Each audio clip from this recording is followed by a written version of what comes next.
तुमसे तुम तक सीरियल के अपडेट को लेकर आ चुके हैं हम आपके बीच में। तो अनु का गुस्सा पहुंच चुका है 7वें आसमान पर, जब उसे पता चला है कि मेरे ही घर की सारी चीज़ों को देखकर किस तरीके से आर्या सर ने मेरे साथ ही धोखा किया, मेरे घर में रहकर ही एक नई कहानी बनाई और उसी को मुझे सुना दिया। तो अब अनु का गुस्सा जो है वो 7वें आसमान पर पहुँचने वाला है। अब अनु करेगी क्या इसके बाद, इस पर करेंगे इस वीडियो बाद।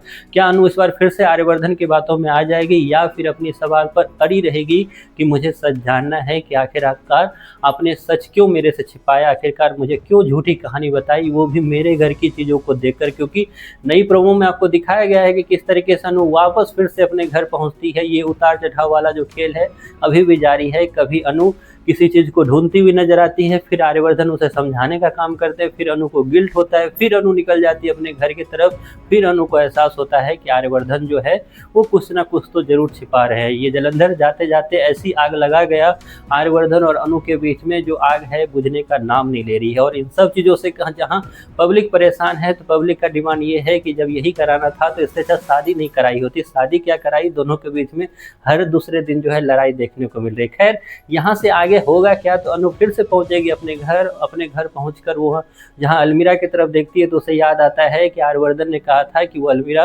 फैक्ट्री में काम करता है, लोहे की अलमीरा फैक्ट्री में वो काम करता है। वहीं पर जहां वो गुलाब को देखती है तो उसे याद आता है कि आर्यवर्धन ने उसे बोला है कि गुलाब जो थे उस फैक्ट्री के मालिक थे। तो वहाँ पेपर देखती है तो उसे पता चलता है कि पेपर को देखकर तो आर्यवर्धन ने ये बोला था कि पेपर बेचने का काम मेरे दोस्त ने मुझे लगवाया था। तो वहीं पर ये सारी चीज़ देखने के बाद जब भगवान गणेश जी की मूर्ति की तरफ देखती है तो वहाँ उसे याद आता है कि कैसे गणेश नगर का नाम आर्यवर्धन ने यहीं बैठकर मुझे बताया था। तो अनु को तब एहसास होता है कि आर्यवर्धन तो एक बड़े खिलाड़ी निकले, उन्होंने मुझे यूं घुमाया और मैं उनकी बातों में कैसे आ गई।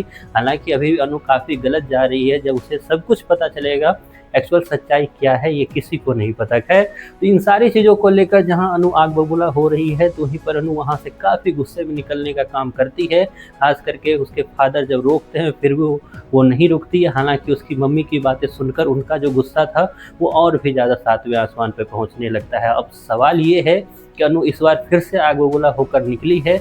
क्या इस बार ये जो उनके अंदर की आग है, गुस्से की आग है, क्या वो वर्धन परिवार तक जाएगा, वर्धन परिवार के हाउस तक जाएगा, या फिर से बीच में ही ठंडा होता हुआ नजर आएगा। जो कि अब तक आपने देखा है कि अनु हर बार गुस्से में जाती जरूर है, लेकिन आर्यवर्धन का क्यूट सा फेस देखकर जो है अनु का गुस्सा कहीं ना कहीं गायब हो जाता है और फिर से जो एक नफरत की, एक लड़ाई भरी दुनिया में मेकर्स आप लोग को दिखाना चाहते हैं वो अचानक से प्यार भरी कहानी में बदल जाया करता है। तो क्या इस बार फिर से अनु जो आग बबूला हुई है, क्या उसका असर आपको दिखेगा आर्यवर्धन और अनु के रिश्तों पर?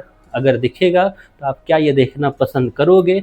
इसके बारे में आपकी जो भी राय है कमेंट बॉक्स में ज़रूर बताएं। लेकिन इतना ज़रूर है कि आर्यवर्धन को इस बार ये छोटी छोटी जो कहानियाँ वो अनु को सुनाते रहते हैं ना, उनसे बाहर आना पड़ेगा।